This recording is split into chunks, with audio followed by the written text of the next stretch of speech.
I stopped doing these 5 outdated Facebook tips and look how well my Facebook page has performed since then.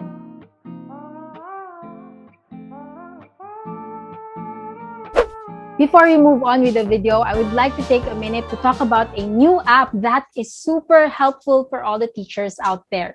Today, we are talking about Teachmint. Teachmint is the answer to all your online teaching needs. With Teachmint, you can get live classes with an unlimited number of students for unlimited duration. Also, you can get to record your online classes that your students can get to view later. Let me now talk about some specific features. Firstly is the MCQ test creation feature.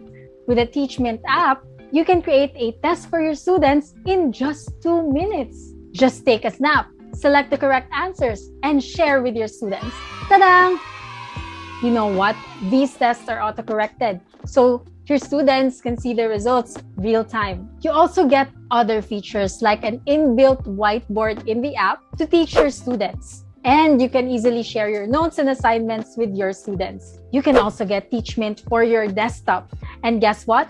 All of this is absolutely free. Awesome, right? So if you're a teacher, download the app and check it out. The link to download Teachmint is found in the description box down below. So without further ado, here are the 5 outdated Facebook tips on growing your page. First is invite all of your friends to like your page. Emphasis on the word all, because this one is a common advice to people who are just starting their Facebook page. And I think that spreading the word to your friends, that's the easiest and fastest way to gain a lot of followers. But if this is a Facebook page for your business, in a business standpoint, this tip is not advisable for your page. As a business, I believe that you already have a target audience in mind, and you don't want to attract the wrong followers by asking all of your friends to follow your page. Because if they like your page and they're not interested with your content or your business at all, it will have a detrimental effect to your page. And let me tell you why. So say for example, when you post something, of course, the Facebook algorithm will try to show it to your friends who just like your page. And if they're the first people who like your page, of course, the Facebook algorithm would want to get engagement from them. But if it's the opposite, if those people, the first viewers of your content, does not even engage with your posts, a lot of times, then it will signal the Facebook algorithm that something must be wrong with your content, or maybe your content is not that enticing enough.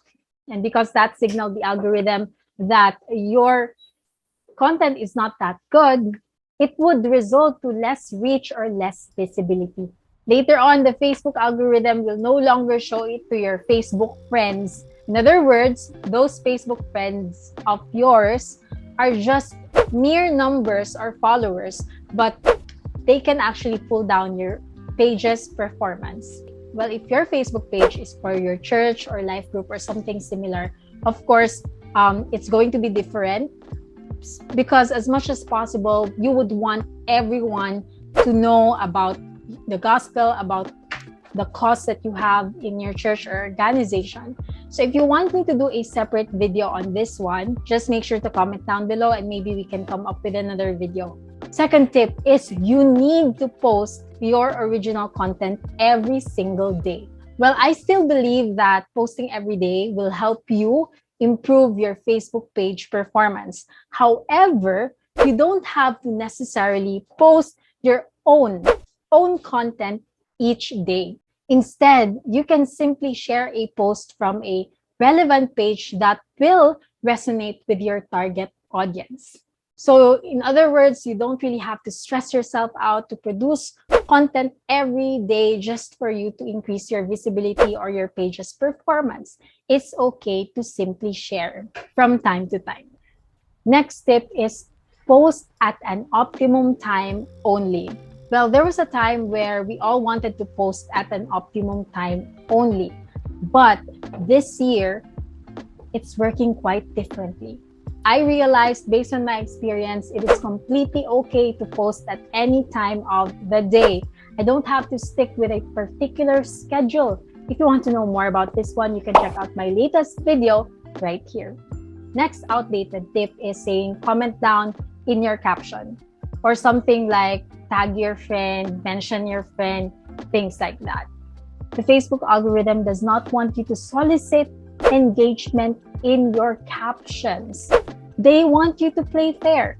Of course, there's an exemption for those pages who have usually high levels of engagement. It's completely okay since a lot will surely engage. But if you're just starting out or maybe you have less engagement, I do not encourage you to place those words in your captions. Say, for example, you want engagement, you want them to comment, then place those phrases in the medium itself, in your photo or in your video, but never in the captions, okay? And next Facebook outdated tip would be share your content on Facebook groups. Of course, this was an easy and fast way to increase your reach and of course, have more engagement. However, most of the Facebook groups have become stricter when it comes to their rules and regulations. So it will be a lot difficult for us to do so. And doing so frequently may lead to you being banned from those Facebook groups. So you really have to be careful on that one. But say, for example, you really want to share that specific content to your group. Again, don't do it frequently. Just choose the right content that you can share out to those groups and make sure to abide in their own rules and regulations just to be safe. So, which outdated tip are you still using for your Facebook page until now? Comment it down below. And if you want to know more about Facebook and YouTube, make sure to like and subscribe and watch these videos right here. Thank you so much for watching. Once again, this is Teacher K. Have a great day. Bye!